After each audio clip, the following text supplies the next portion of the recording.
The following podcast is a TJ DeSantis production. Comments, questions, and inquiries can be sent to DeSantisProd@gmail.com.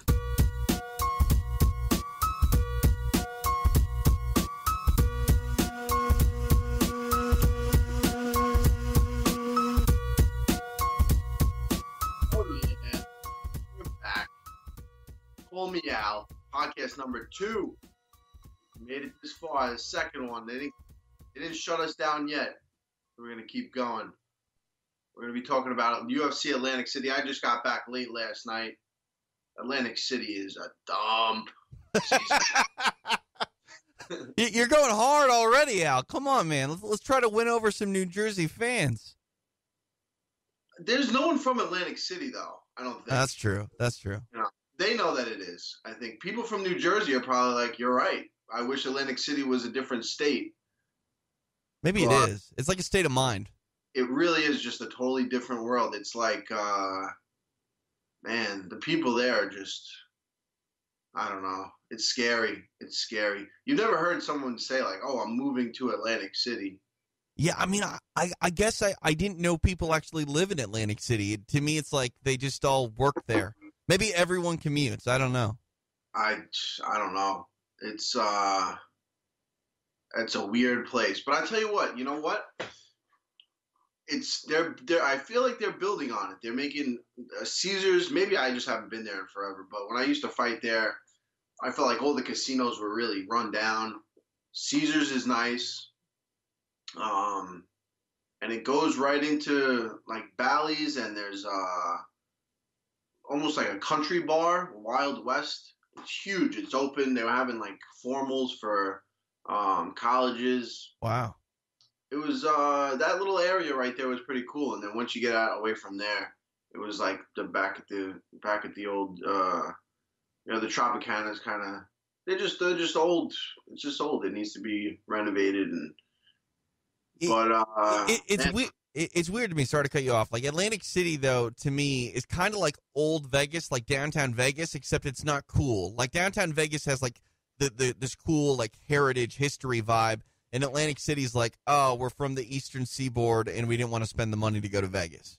Yeah, but Atlantic City has the history too. I'm sure. Yeah. I remember they had that show on a while ago. It was an HBO show, and it was all about the Prohibition. Was it Boardwalk Empire?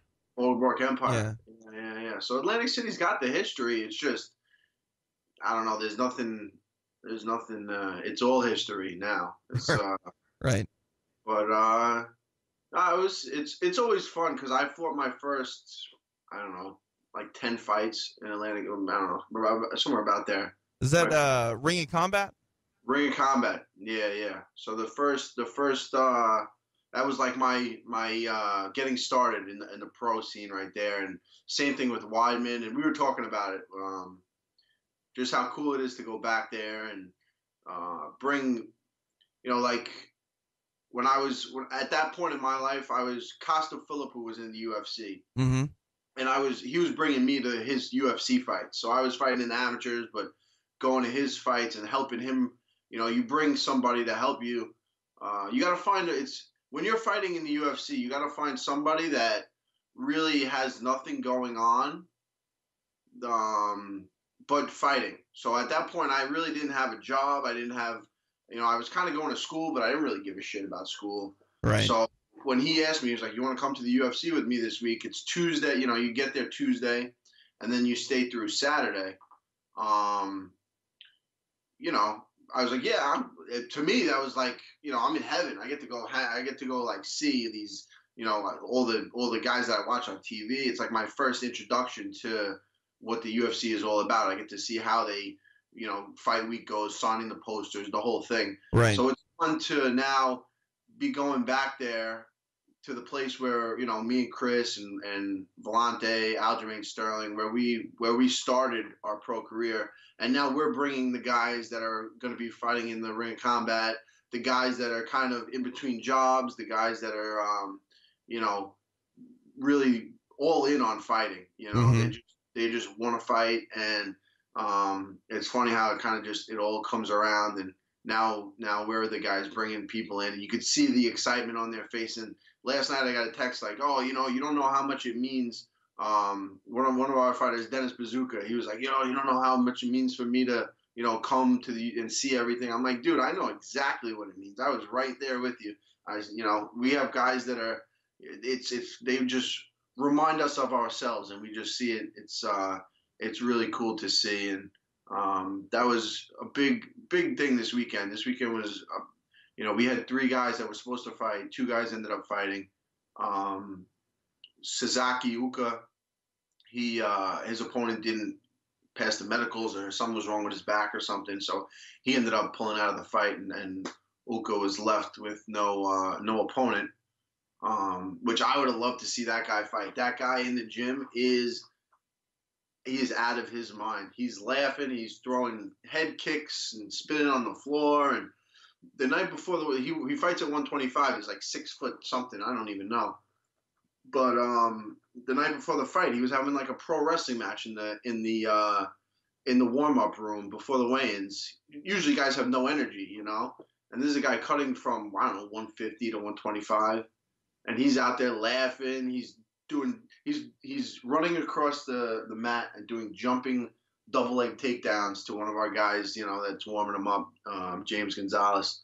So it was a bummer to see him not be able to fight. The guy trained. He's over here from Japan, and trained 10 weeks, got down to weight, and then the guy pulls out, the night before the fight because his back, something happened to his back.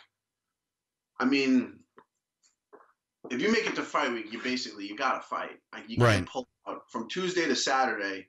You can't pull out of the fight. It's like once you get there Tuesday, you're in. There's no pulling out of anything. You made it to the fight week. Your opponent made it. He's cutting weight. I wish things were. I just wish he would have got a chance to fight. He's only getting $10,000 of a $21,000 show. When since when is show money, and since when is show money what we feel like giving you money? I feel really bad for him. He's got a family.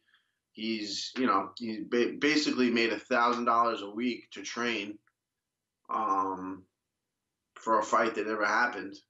That's not a lot. It's not a lot. It's tough. You pay taxes on that. You got to pay trainers now, management. You're looking at like $5,000. Yeah. Or it's not if that. It's not even it's not you can't live on that. No. He came over here from Japan to try to live the fight, do this the right way. Thankfully, he's won a lot of fights and he's got a lot of bonuses, so I'm sure he's got some in the reserves, but definitely I don't know.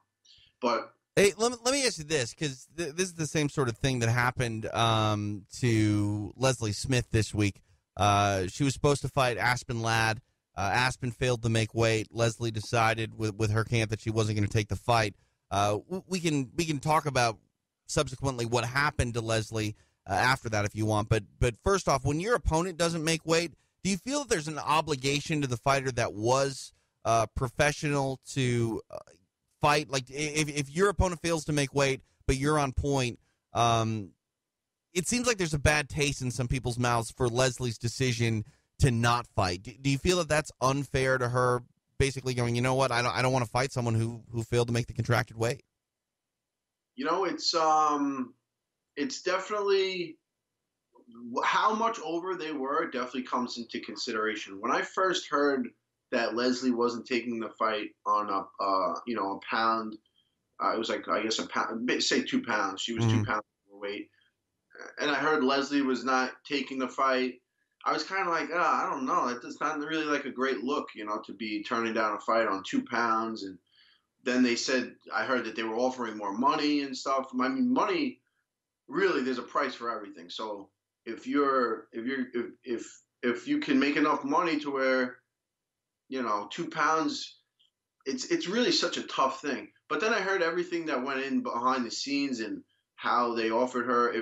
if you're offering my show money and my win money to not fight, I'm going to take that any day. Why do I want to go in there? I guess she was basically fighting for nothing. You Right. know what I mean? They said, we'll give you your show money, your win money, but take a hike.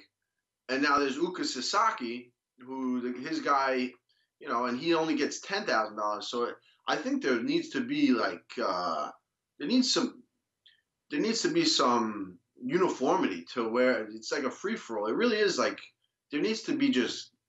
I really think the fighters need to. It's got to be the fighters that set these guidelines in accordance with the athletic commissions, in accordance with the UFC. The fighters need to have their voice heard because everyone's running the show, and they're going by the seat of their pants now, and we're just at their mercy. But we're the fucking show, So decisions that the athletics commission's making, like on the go. It's like there's got to be some. You can't go to a referee that's on the sideline and have him make the decision. If the New Jersey Athletic Commission is appointing a referee in Liam Carrigan, I'm talking about the Merab Dvalishvili fight. He's another one of our guys who fought. Great fight this weekend. I couldn't have been more happy for that guy until this whole thing happened with the referee stopping so the ref stopped the fight. Liam Carrigan, he was appointed the referee by the New Jersey State Athletic Commission. He stopped the fight because the time was up. Merab took the guy down and he kind of got a stinger. He was fuzzy in there. It's hard for him to really, he doesn't speak perfect English, but he speaks pretty well. But I think he's having a tough time kind of expressing what he felt in there. But what I'm getting from him is he was fuzzy. He took the guy down and kind of hit his head in that third round after really dominating the whole fight. Right. And he just survived. He said, I was. Hey, do me a favor real quick, Al. Just hold this thought for a brief moment. Everything will be fine. All right, now we're back. Sorry about that. All right. Let's go. All right. Go. We're back. Just real quick, if you're joining us on the live stream, we will make everything work for you momentarily in the archive. It'll all be pieced together, so keep looking forward on YouTube. But anyway, pick it back up. We were talking about show money and whether or not there is an inherent responsibility for a fighter to fight if their opponent fails to make weight, like in the case of Leslie Smith and Aspen Ladd. So, I mean, if you make weight, you showed. You did everything in your that the contract. You did your fight week media obligations. You did everything. You get your show money. That's how it's got to be. There's no way. There's no ifs, ands, or buts about it. I don't know how this turned into. Oh well, if your opponent does make weight, we'll give you what we feel like we want to give you and make you happy. How? You made weight, right? So Uka Sasaki made weight. He signed the contract to make the weight, and he made the weight.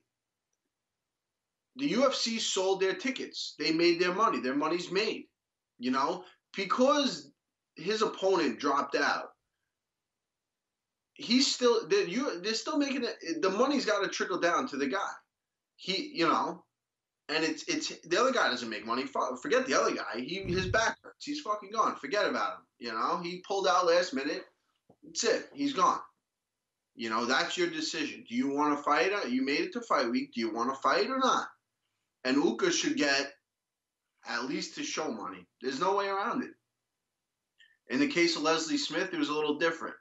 I think they just, I don't know. I think she went to renegotiate her contract. And I don't know. I think that situation is a lot more is going to come out. Yeah, I know she's on the MMA Hour later today with Ariel Helwani, so I'm sure we're going to get more in-depth details on her side of the story. I'm definitely going to be watching the MMA Hour. Definitely want to hear what she has to say. What really went down? It'll be interesting. Whether she'll have a case for I mean, she's on a 3-fight win streak, I think. So you would think that they would renegotiate, or maybe they'll renegotiate now. But it seems like that's not something they're looking to do. You know, she's been the figurehead in Project Spearhead, which is an organization that's turning the wheels in the process to unify the fighters. It's a group that I'm a member of, so it's going to be interesting. It's going to be interesting to see what happens with that whole situation because of her association to a group that's trying to unify fighters. Really, she started the group, so it'll be interesting. It's going to be interesting. I'm going to look up Leslie's record because you said she's on a win streak. I think she's actually on a bit of a slide, unfortunately. Let me pull that real quick. Actually, not really a bit of a slide. She's won 3 of her last 5 fights. In the last the fights that she's lost were to Jessica I and Cyborg. So you know what I mean? Like, we're talking about someone who, like, you can't question the heart of Leslie Smith. This lady comes to fight night in and night out. And while she's, you know, has lost 2 of her last 5 fights, that's really not a slide. I'm using the wrong words there. And also, too, like, who steps up to fight Cyborg when you're not a natural 145-pounder? So, to me, Leslie Smith belongs very much in the division. I'm surprised they're letting her go. Maybe I don't know. I guess we'll find out more with Ariel today in the MMA Hour. But it seems funny to me that they're not working their way through this, and maybe it's because of some other extracurriculars that you may have alluded to. But to me, it doesn't get much better than Leslie Smith if you're going to promote fights at 135. Well, actually, let me take this back. If you're going to promote fights in weight classes that Leslie Smith can make weight, you want her under contract. Absolutely. She's the one. You don't have to question her when it comes to, you know, being in there to fight. Right. You know what I mean? She's the guy. She's the girl that Dana White, when he gave that speech, do you want to be a fucking fighter? Right. It was like, you don't got to give that speech to Leslie Smith. You know she's in there to fight. Right. So, and it's not like she's going in there to fight but losing her. You know, it's not like she's just some crazy person with no skills. She's got skills. She's beating the people that she's, you know, supposed to beat. She goes up against tough opponents, and they're tough fights. You know, that's the kind of person you want.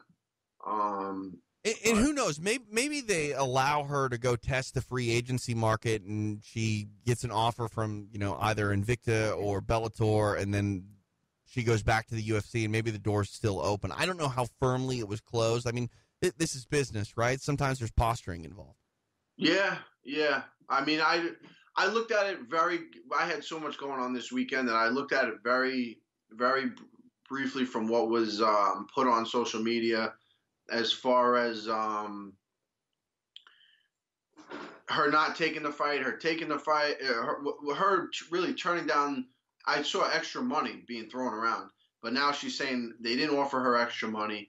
Her opponent, I guess it was an extra $5,000 or $8,000 or something like that. But now she's saying her opponent lied, and they weren't offering her even more on top of the 20% that she was going to get. So I think it would have been something like $8,000. Between the 20% and the extra money, but I guess the extra money really wasn't ever there. The opponent was like lying or something, trying to make her look bad. Allegedly, we got to throw that out there. A lot of allegations, a lot of allegations. So I guess once we hear from Leslie, that'll get all cleared up. Let me ask you this, Al, because I mean you were in the midst of this just 2 weeks ago. When there are a lot of changes, mixed martial arts is like the worst sport in the world, I think, when it comes to behind closed doors, meetings being kept behind closed doors. Like, when there's smoke, there's fire. There's no one can keep a secret in this game. People were talking to you about filling in a couple weeks to fight Khabib Nurmagomedov, and obviously it came true. But were you online? Were you seeing any of the reports, and did you see anything that was inaccurate? Because it's like a game of telephone. When there's one bit of information and it's passed along to 3 different people before it's posted somewhere online, the narrative has changed, even sometimes just slightly. Do you feel that you've ever seen something reported where you know for a fact that that's not exactly entirely accurate? I don't know if it's that it's not exactly accurate, but definitely not. Yeah, so I was looking at my phone and I saw they said Anthony Pettis is in versus whoever, Right. versus Khabib, and then I see Felder's in versus Khabib. No, Anthony Pettis is out. No, Felder's out. The Athletic Commission won't let him fight. He's not right. Anthony Pettis turned it down. I said, "Fuck this! I'm going downstairs." And I went downstairs and I went on a Sean Shelby hunt. I went looking for him, and I got right to the source. So, I mean, you definitely don't know. You can't go by the social media. There's so much.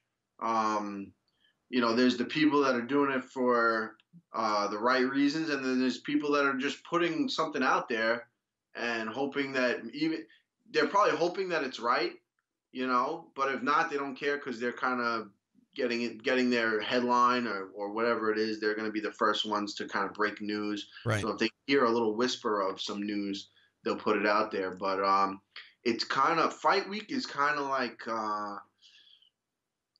it's like so. The first time I went quadding, I didn't know what I was doing. I went quadding and I was keeping up with Dom Cusimano and John Cusimano, who were like their dad owned a house upstate and they had these quads and they were fast. They were running all over the mountain. I got the shittiest quad and they were like, "Here, have fun." And I was trying to keep up with them. Bad mistake. So I went, there was a mountain and it was pretty steep. It was like between a hill and a mountain. And I tried keeping up with them and I flew off this mountain in the quad. And I just remember having no control and I was just trying to cover and just brace and just survive and get to the end. You know what I mean? Right. And things hit me and I'm just like, and thankfully we hit a tree because I would have freaking fallen off this freaking mountain. But that's like fight week. You're just like anything that comes at you, you're just covering up and you're just making it. You're making it to fight week. You're surviving. You're getting to the fight. As long as you survive and you get to that fight healthy, your opponent gets there healthy.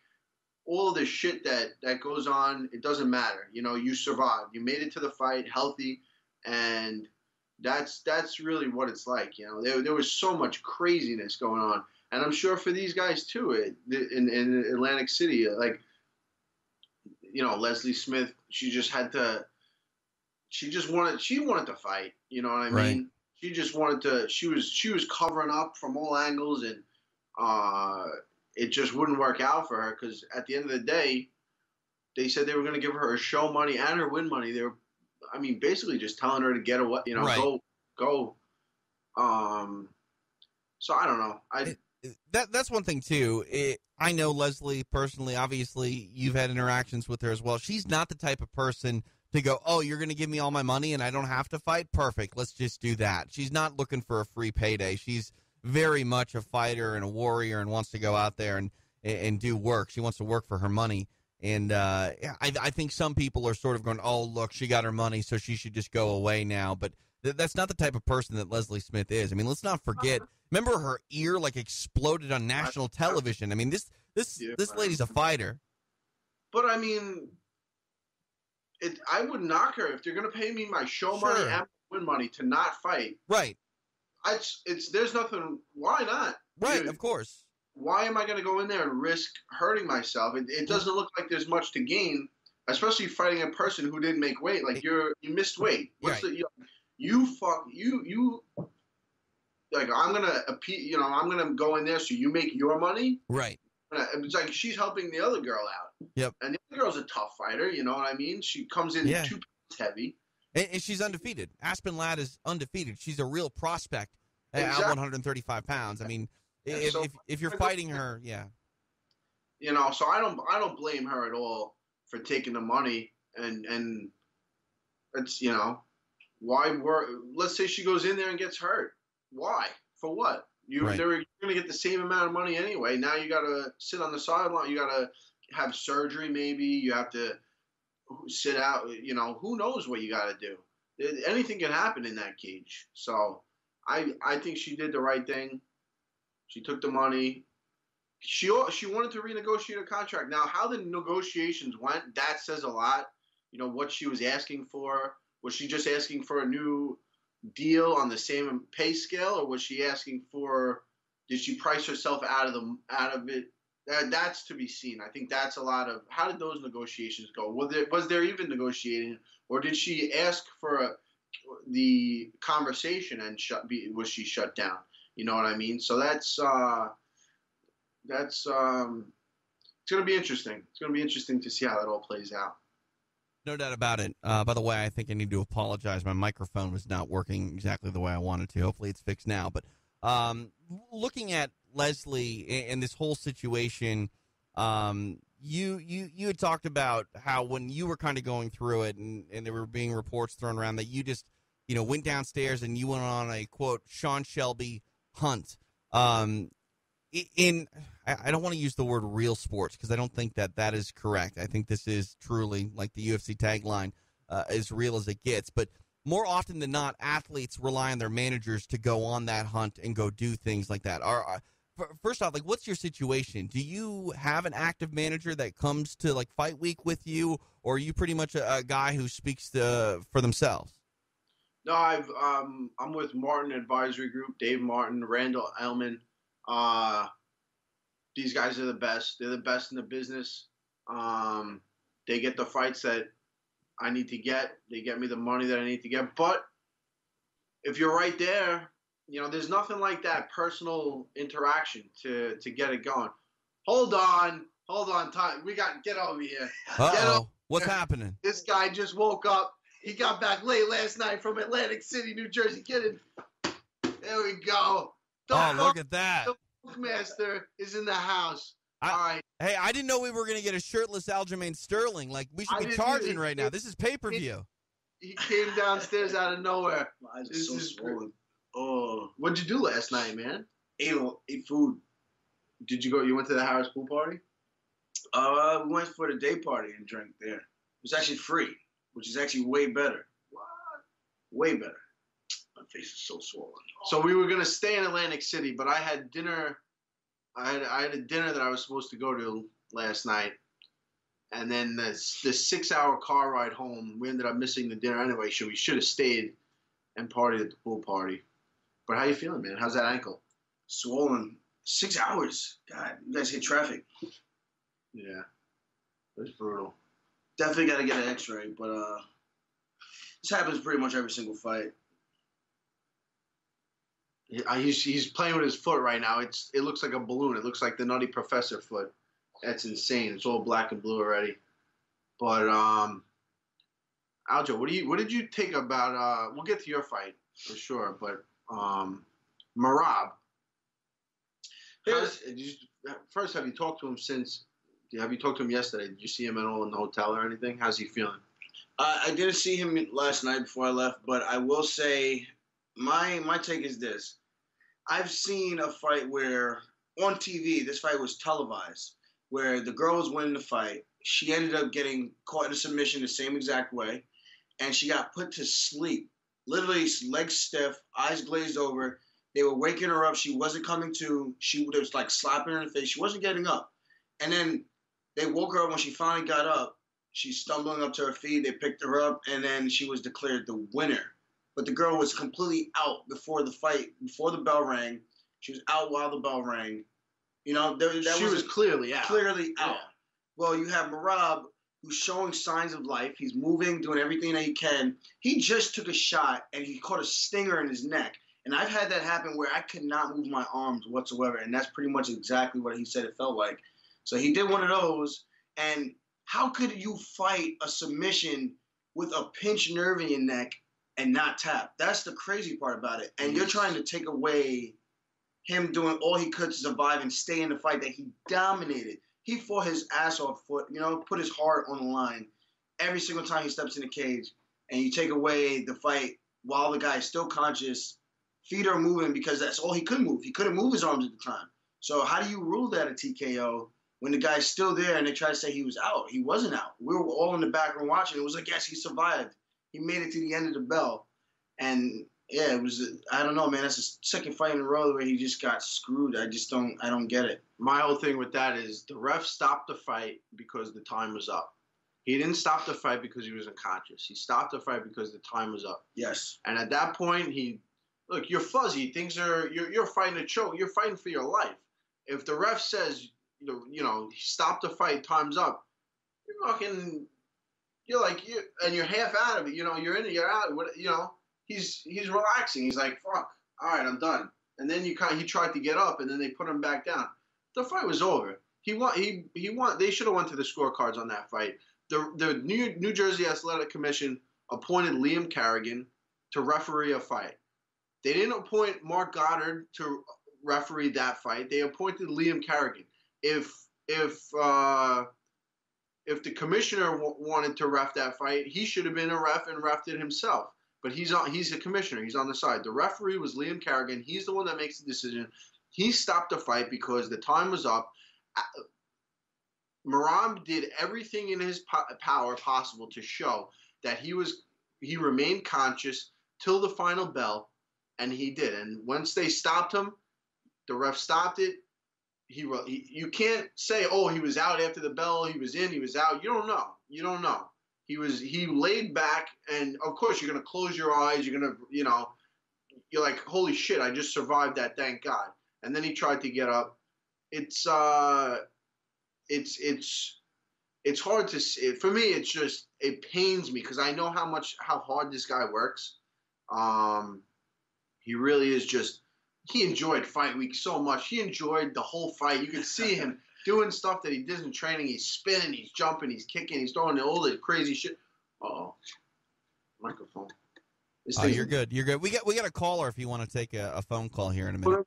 Sure, put him through. Yeah, this is Andrew from Pennsylvania. Andrew, you're on with Iaquinta and Aljamain Sterling.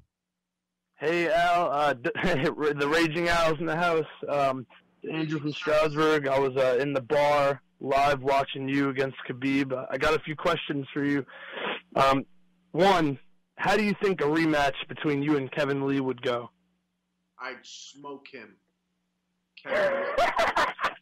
Kevin Lee. Yeah, I believe it 100%. The Twitter, the tweets about his bag or the Instagram post, that was absolutely hilarious. In round one against Khabib, I had another question.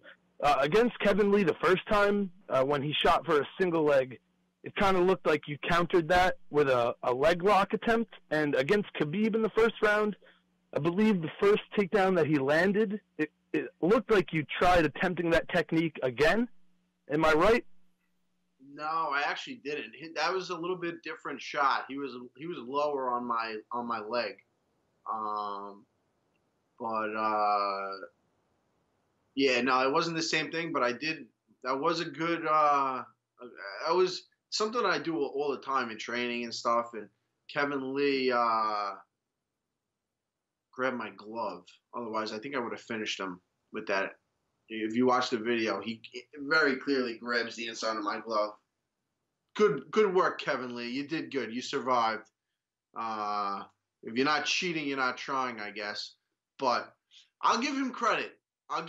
See, Kevin Lee, he's not a big credit giver. When people do good, you don't see him. He'll make a thing about how he would have done it better or something. Kevin Lee, he fought good this weekend. He fought fucking good. He surprised the shit out of me. Here's my thing with Kevin Lee. The thing that impressed me was not how he beat up Edson Barbosa with the takedowns or with anything else. The fuck is it? Al can't keep it together with the gun show going on in the background. This guy is. It was how when he got kicked in the head. See, Kevin Lee, I feel like he was like a little sissy bag. I feel like he was like a bully. Like when it's going good, it's going good. But when it's not, it's not. And when he got kicked in the head, he definitely showed signs. He definitely showed everyone that he's in there to fight. It's very easy to look for a way out in that situation, and he did it. He wanted that so bad. He got kicked. He did the Kevin Lee dance, shot in on a takedown, and survived. He survived, and not only did he survive, but he went back on the feet, and he was not scared of shit. Still, it was almost like, I survived that. It's the best you got. Now let's fucking go. And he ended up finishing. I remember he threw one punch. I went out for that fight, and I was sitting like a couple rows back, and I think he hit Barbosa's eye was swollen. I think he punched him right in the swelling, and it just like squirted blood all over the place. I was like, oh shit, that's not. So I mean, he wore out Barbosa, a tough, durable guy that has dangerous till the end, and I give him a lot of credit, man. It was a tough fight from beginning to end, and he caught some adversity, and he worked his way through it. So it's a tough fight for anybody. He's definitely showed himself to be a top guy in the division. There's Khabib, there's Tony, there's some Irish guy. And then, Conor, who I don't even know if he's going to fight soon, or who knows what the legal nonsense is going on. But it's going to be interesting with that. But Kevin Lee's definitely, to everyone, he's up there with those guys for sure. So it'll be interesting to see how the matchups go here on out. I saw Sean Shelby, and he asked me when I'm looking to get back in there. I said I'm looking to get back in there when Kevin Lee's looking to get back in there. So we'll see. We'll see how this whole thing plays out. He obviously wants to fight Khabib, Poirier, Eddie Alvarez. They all want to fight Khabib, and not everyone. It doesn't seem like everyone's going to be able to fight him. So it's going to be interesting to see how this whole thing plays out in the lightweight division. But how about Aljamain Sterling, Aljo? How you feeling, brother? Feel good, man. I'm excited to get back in the win column. That last fight left a bad taste in my mouth with Marlon. I felt like I had a lot more to offer and bring to the table in that matchup. But it was a better man that night. And man, life goes on. Just keep moving forward and keep progressing, and that's all. That's what it's all about, I'm chasing that goal. Eventually, I hope me and him get to do it again. And I want to fight all those guys who beat me. Honestly, I'm one of those guys who are like, I want to get you back. That's me. Did you? Marlon Moraes was around. Yeah, he was fight there. Week. I saw him a couple of times. Just said, he seems like a nice guy. Did you have any interaction with him at all? Just a little bit. Just, hey, what's up, man? How's everything going? And I saw him in the crowd, and I was like, I hope he knows I'm going to tell him, like, that was fluke. That was a fluke shot, and I want to get that back. So, but that was pretty much what that was, man. But I'm I beat the young undefeated guy that I think that the UFC was trying to push. I felt Paul Felder was kind of biased when he was taking my interview questions, I guess, pre-fight stuff. And even in the cage, man, I don't know. I felt like this weird vibe, like almost like he didn't want me to win. It's such a weird thing. I thought we were like really good friends, but I mean, this is not about Paul, but it was just a weird weekend. I felt like the UFC was pushing for him. And I don't know if they were pushing for him, but they were hoping that they could break into that new market with him as their frontier guy. If they use me as a stepping stone. But I couldn't allow that shit to happen. No way. Now I have to use him to get the stepping stone to UFC Jamaica. How about that? That'd be nice. I'd be down to go to Jamaica. Me, Randy Brown, Uriah Hall, Badmanting, It could be. That could be done. It could be done. Hey, this just in, Aljo. The streets are happy to be fed again. You got to feed the streets. You did that. Oh yeah, the streets have been fed. We fed the streets, baby. Can't wait to go see my high school wrestling kids, and I know they're excited to have me back and put them through their wrestling lifts and workouts and let them know this is what I do. So if you want to win, you guys got to get your butts in the freaking weight room and off-season work makes in-season champions. I keep trying to preach that. I was once that young kid, So this is what I do from her. I like giving back to the youth, and wrestling is what got me here. So. Got to feed the streets. That's what feeding the streets is for me. I'm feeding the streets by doing what I do, keeping it positive, and trying to spread the positivity to the young kids that are watching and that I work closely with.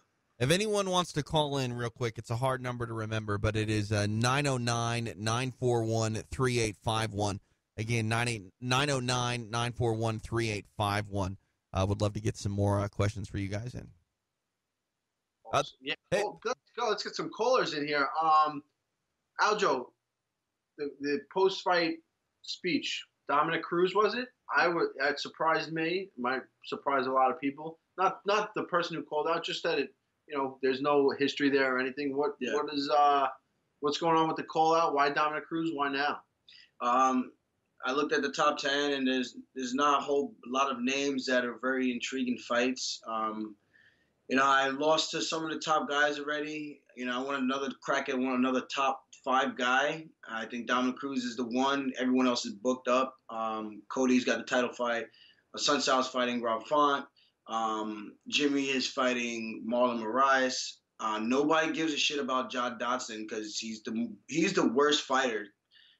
People can say whatever they want about my cage offense, utilizing the cage and the clinch to slow guys down, beat them up, and then eventually open up my striking. But I at least keep something happening in the fight. Where the John Dodson fight, the guy is just circling away from you and running around the entire time like this little freaking. He's like a little Goomba, man. I don't know. This little Mario, the little thing in Mario, you step on his head and you just go boop, and you kill it. That's John Dodson, man, just hopping around all over the place. He's not a fun guy to watch. All his fights are the same. They're all the same because he does the same thing to everybody. He runs around, and if he can't get you with that straight left, it's a boring fight. I'm not looking to have a fight like that. I want to actually have a fight where 2 guys can actually do some stuff, for the fans. So, boo. Screw that fight. I want to fight Cruz, man. That's a guy I've been looking up to for a very long time. I think it's just the perfect timing. I think he's going to look at me as a safe fight in terms of, I can't really knock him out. I don't think he's going to control me on the ground and submit me. So I think it's a fight where he's like, you know what, maybe I will just fight this guy and solidify my spot and say, I fought and now I can get the chance for the title. Well, this is my chance to fight another top guy and finally take one of these guys out and solidify my name. So why not? If I'm going to take a risk, I'm going to take a risk against a guy that I would like to fight and a guy that makes sense. Have we heard any response? No. I'm a tough guy to fight, man. I think I'm hard to hit. I think my wrestling, I'm strong. I have good range. I have a good sense of just ringmanship. I think I think I'm a tough fight for anybody. Because I'm not going in there and playing rock'em sock'em robots. I actually use my head a little. Most guys don't really do that. They kind of just go in there and just throw caution to the wind and see what happens. So I don't know. It's an interesting fight. I know he's hard to hit too, but I think I got the style to kind of reel him in and come out on top. I'm in. I want to see it. I want to see it happen. Let's make that happen. 5-rounder. Let's go. I got to ask you guys, I saw today that Matt Serra is headed to the UFC Hall of Fame. What are your thoughts on Serra getting that Hall of Fame nod, and who should induct him? Who do you think should be the one that says the nice things before he gets to do his acceptance speech? It's got to be Ray Longo. It's got to be Ray. Do we have all day though? Like I think they only give you like 10 minutes or something. Ray might go for like 2.5 hours. Probably. You know what? And it would be 2.5 hours of entertainment and stories that are, you can just listen to those guys talk forever about, it was a different time. Like, I feel like I got into this thing pretty early, right out of high school is, I guess, 2006. I really started getting into MMA and I saw my first UFC. At that point, Ray and Matt had already been in the game for like 15 years. You know what I mean? Like Ray has been training people for forever. And Matt was fighting in the UFC, fought in Japan, fought in Pride. Jesus Christ, Aljo. Can we freaking... No, I'm stretching. My shoulders hurt, bro. I'm trying to talk. I'm like... I'm like sore. Hey, we got somebody on the phone if you want to take it so we can get away from the flexing show. Forever. He's from the beginning. What's up? We got Danilo from New York. You're on with Al and Aljo. Yo, what's up, fellas? Yo-ho. What up? Long Island, represent. Big win this weekend, Aljo. Congrats. Thank you, buddy. Thank you. Yo, so my question is this. Well, I got two questions. First, Al, this week, when you stepped in there versus Khabib, I believe you were ranked, 10th or 11th in the division? Yes. So, I think it was obviously, you don't want to go back and fight a guy like Felder. What's next for you, being that, you just went in there and proved that you can go 5 rounds with everyone, with someone that everyone thinks is this unstoppable, killing machine, and you just obviously showed some holes in his game. What's next for you? I'm going to Costa Rica the end of this week. So that's what's next for me. I'm not really worried about it right now, but I agree. I think that I showed everybody, I've been out for a while. The most you've seen me in 3 years is 90 seconds against Diego Sanchez, and I did what I was supposed to do, So people I think they kind of forget that I beat Kevin Lee. I think they forget that Masvidal's running through, he's really showed himself as a top contender at 170, and me and him, he felt something in there that there's a reason guys don't look good against me. So I beat the guys. The guys that are supposed to get knocked out, they get knocked out. The guys that I'm supposed to beat, I beat. I'm right there, man. I'm right there. Felder's tough fight. Look, he could be ranked. He's the kind of guy that hangs in there with the top guys. He hung in there with Barbosa. He hangs in there with guys that are ranked. But I agree. I think maybe one of those top guys. One of the guys that want to fight Khabib is not fighting Khabib, and I think they're fighting me. It's either going to be Alvarez, Poirier, and Kevin Lee. Unless they fight each other, one's going to fight Khabib, and then the other two are going to fight each other. Maybe I can get in there and fight one of those guys. If not, we'll see. Felder, he might be fighting sooner than later, but if the timing works out, and that's a fight that I've been training for a while, and I think I match up great against him. So we'll see how that whole thing shakes out. Word, yeah. Felder's a dangerous fight, man. I mean, you want to step up in the rankings, though. I mean, I think you could take Felder, but we'll see. And my last question was this. I've seen most of Kevin Lee's fights, but how is he ranked where he's, who did he beat to get ranked, whatever he was, 6th in the division or 4th or some shit like that? Who did he beat to get that far up in the rankings? Because I don't remember him with any huge wins on his resume to get him that high. Yeah, no, I don't know. I don't know how he got up. He beat Chiesa. He was finishing everybody. Yeah, he was finishing people. He was, but after this last fight, you can't really doubt that he's up there. He's definitely up. He's up.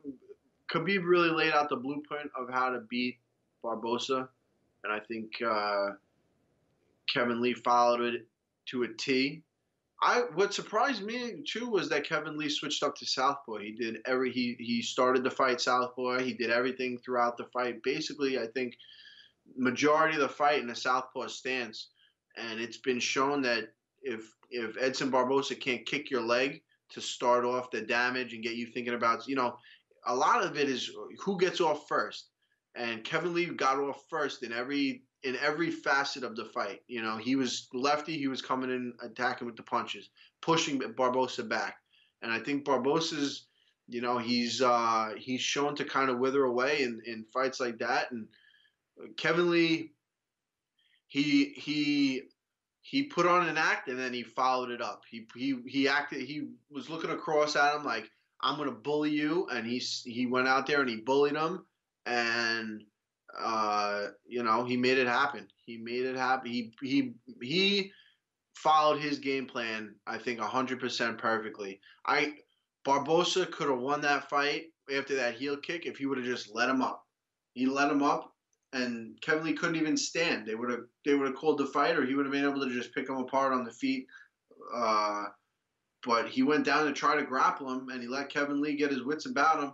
And by the time they stood back up, it was too late. He was already back, mentally back in the fight, and that was the mistake that cost the whole fight for Barbosa. Was trying to maybe he was going for a choke or something. I don't know, but that guy couldn't even stand up, and you're going down to the ground with him. Let him up,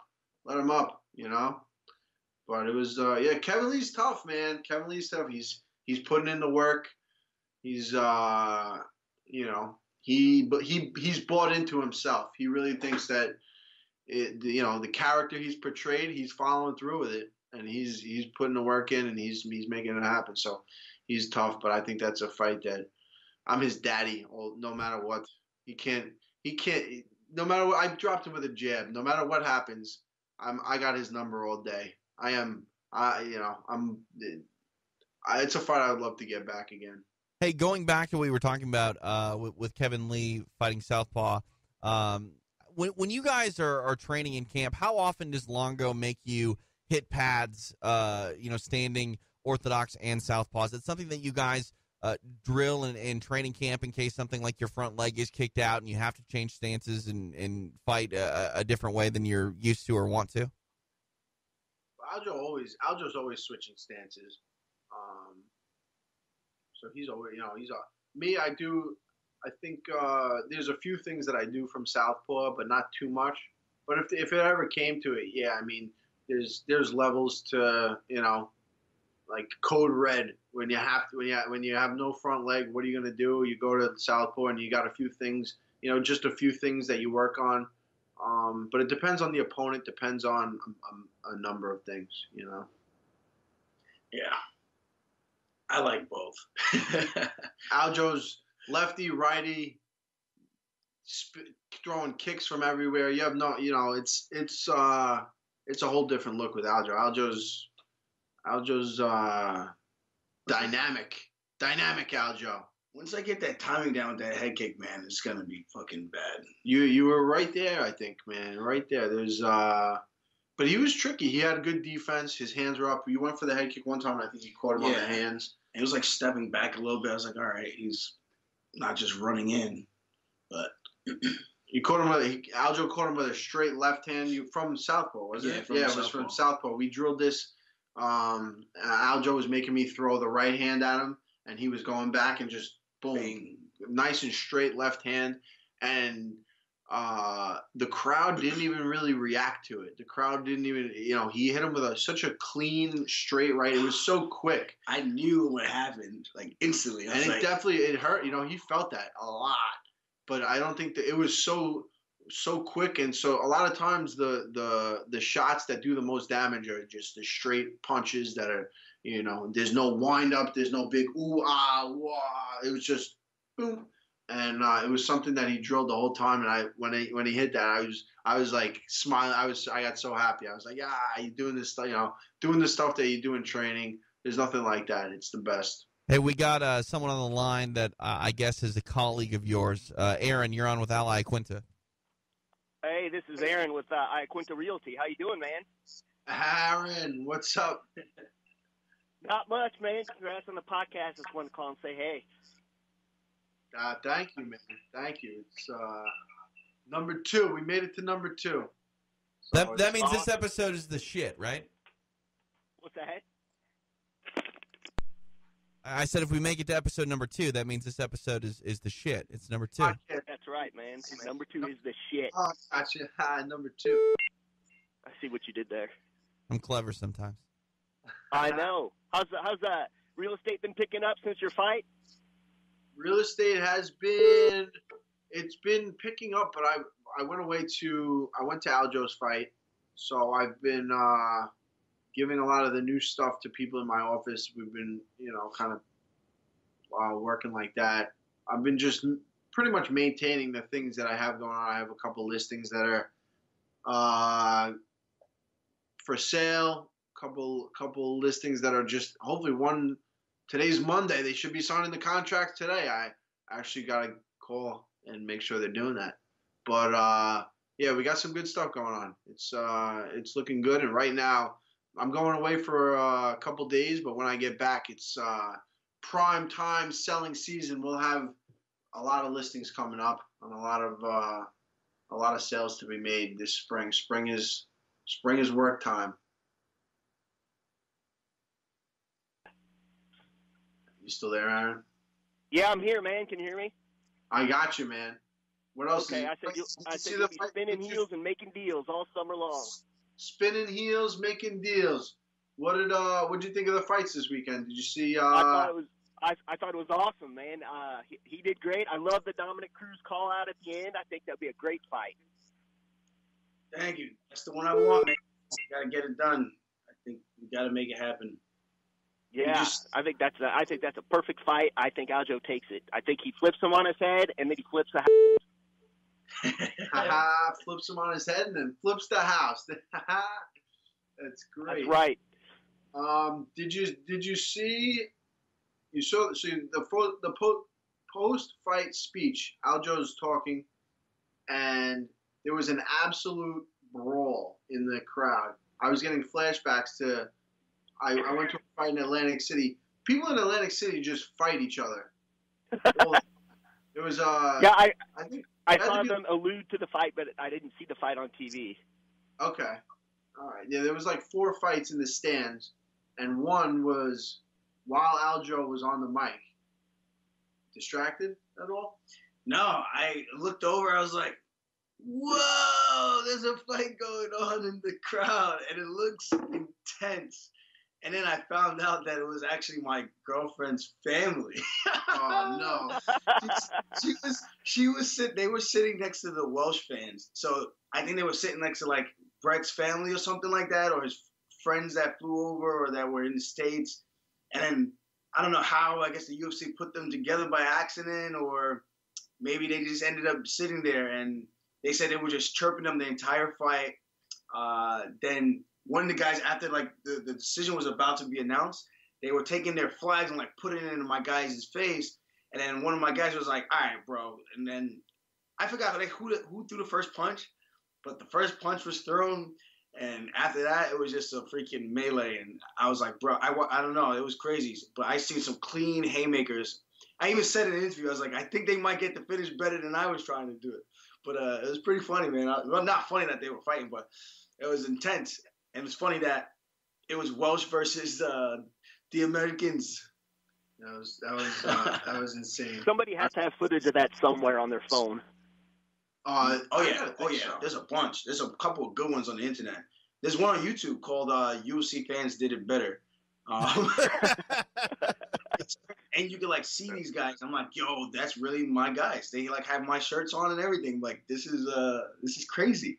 That's out of control. It's intense. I remember seeing it, and then you say that it's your fans. You're like, holy shit, that makes it even more crazy. But it makes sense, you know. The other guys were kind of sore losers.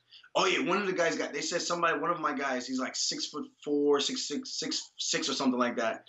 The one dude, they said hit him with like a Sparta kick, and I think that's what like started it. I think actually, and he's tall, so he like fell over the bench a little bit. After that, I heard it was just like our guys just did him in bad.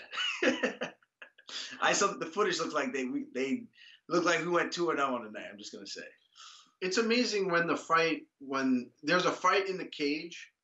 Not that it happened during your fight, but it does happen a lot. There's a fight in the cage, and then there's a fight in the stands, and everyone looks at the fight in the stands. There's something, I guess, more. It's close to the action. It's not even that. I think it's even more of like you're gonna get an immediate.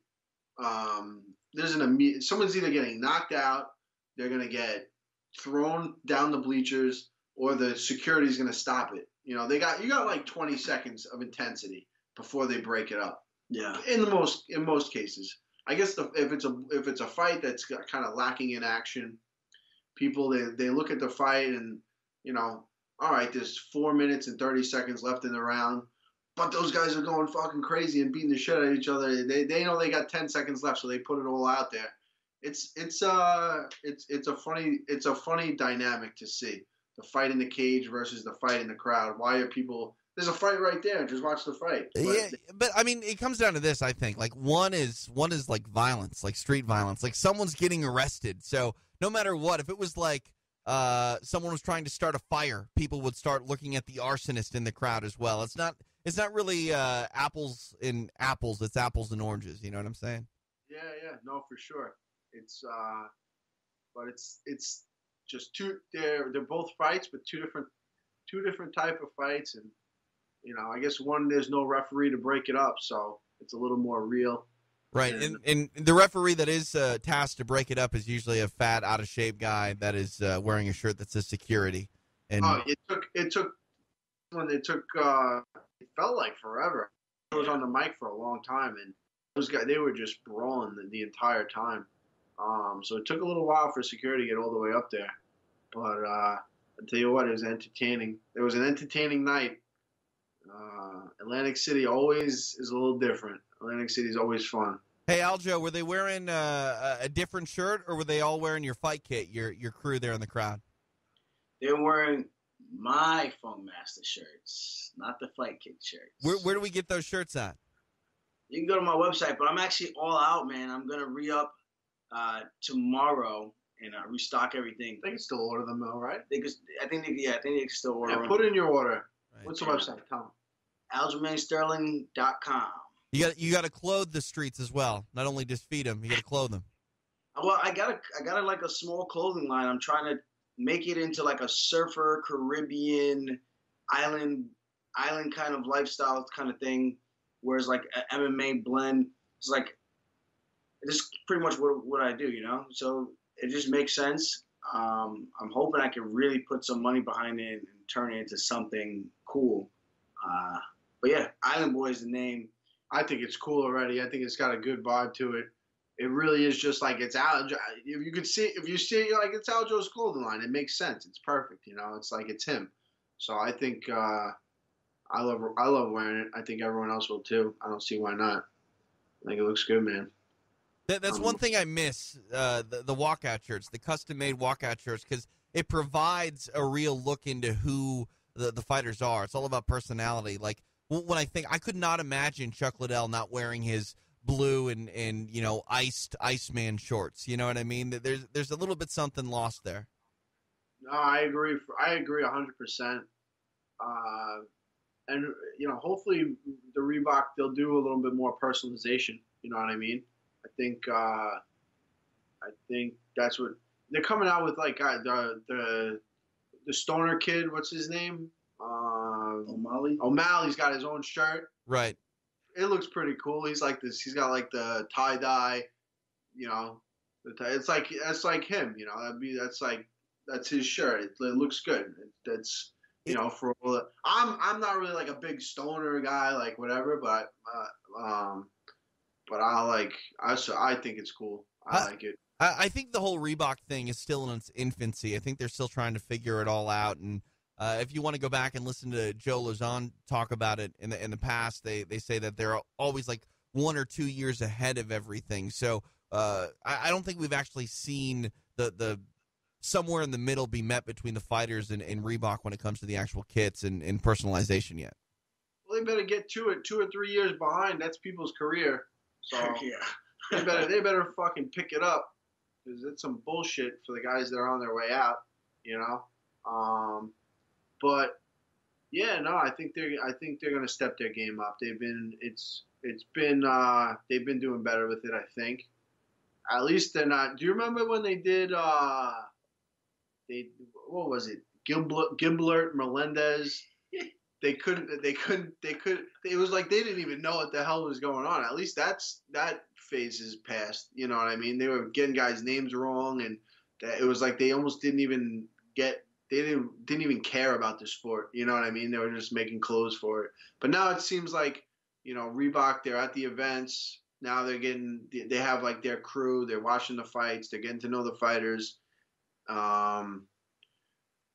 know, it seems like it's getting a little better. So we'll see. We'll see what happens. It's definitely well, at least O'Malley got his shirt. I think it's cool. There you go. Hey, I know we're running short on time, Al, but you said you're going to Costa Rica next week. Are we still going to do the show? Or are we going to be doing the show from Paradise? We're going to do the show from Paradise. We'll be in Costa Rica. Yeah. Next, I'd hate to have to give Aljo the reins, and then you come back and it's no longer Call Me Al, it's Call Me Aljo. Call me Aljo. Hey, that'd be good. That'd be a good one too. But yeah, no, we're gonna be doing it from Paradise. Hopefully, I get some Wi-Fi like right near the beach. We'll have a nice little scene set up. You know what I mean? Who knows? We'll see what happens. I like it. Another thing, too, if people are looking for the archive version of it, we'll throw up a link. We're throwing it on SoundCloud. You can find it in the SureDog RSS feed, so you're prominently showcased there. But the videos on YouTube, and you did really well with episode 1. And I mean, now we got the Funk Master on the show. We're probably going to break records. We probably broke the internet with this episode. Breaking the internet. Let's go, Aljo. No more flexing? No more flexing? Well, come on now. Now's your time to flex. You were flexing the whole fight. Pecs hurt. The whole podcast. Now you're not. Brett punched me in the chest. He put a hole in my fucking chest. Try to, at least. He punched me in the chest a couple times. Dude, he came with some good. He hit you with some good shots. But everything you were rolling with it, you saw everything coming. I loved being in the corner for that fight. It just looked like you're having fun out there, and there was a push shot. I never, you know what pisses me off? I never get a good action shot when I'm like throwing punches. It's always when you're getting punched. It's always when I'm getting punched. I'm like, yo, fuck these guys, man. These camera guys think I just grapple. Like, what the hell? I threw a couple punches. Like, they were cool. They're so quick, though, Al. Aljo, they're too quick, man. The cameras can't keep up.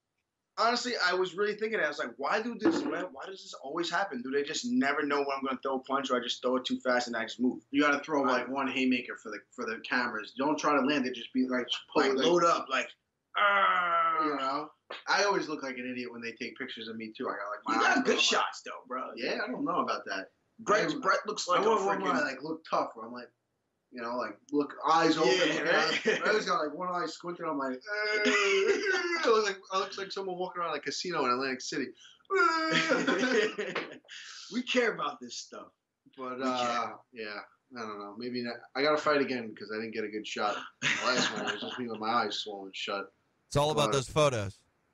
It really is just about the photos. That's the only reason we do it. It's the only thing the kids are gonna care about. I don't care about anything else but the photos. It's all the internet. That's all they care about. Look at this picture. Suck. I get that a few. I'm sure some bad pit. And the other thing is, I never look like ripped. I feel like I'm pretty I'm pretty in pretty good shape. But then when I take the photo, like I'm turned and twisted. I look like fat and flabby. You know. I can't get like one where I like look jacked up and I'm doing like a good face. Nothing. I don't know. One day, maybe. There's always tomorrow. There's always next week. There's always next week. There we go. Anything you want to tell the people before we get out of here where they can keep up with you guys, maybe buy some merch? AljamainSterling.com. You can hit me up. Check out my YouTube vlogs. I'll be putting up another episode of the fight week, the weight cut, and the training that we did just to get the weight down, all like the behind-the-scenes stuff that the UFC doesn't really show. So I guess this gives people a better insight to how grueling that stuff can be and how it just sucks. Cutting weight is not fun. Right now I'm fat and happy. I'm gonna have myself a New York slice of pizza. Yeah, that's the best. That's the best part of about winning a fight, or go get a slice with Matt. That's it. And Eddie's Pizza with the crew. We're going to be hanging out. You can find me at Al Iaquinta on Instagram and Twitter. It's been Call Me Al. We're good to go. Till next week. I love that. The preceding podcast was a TJ DeSantis production. Comments, questions, and inquiries can be directed to DeSantisProd@gmail.com.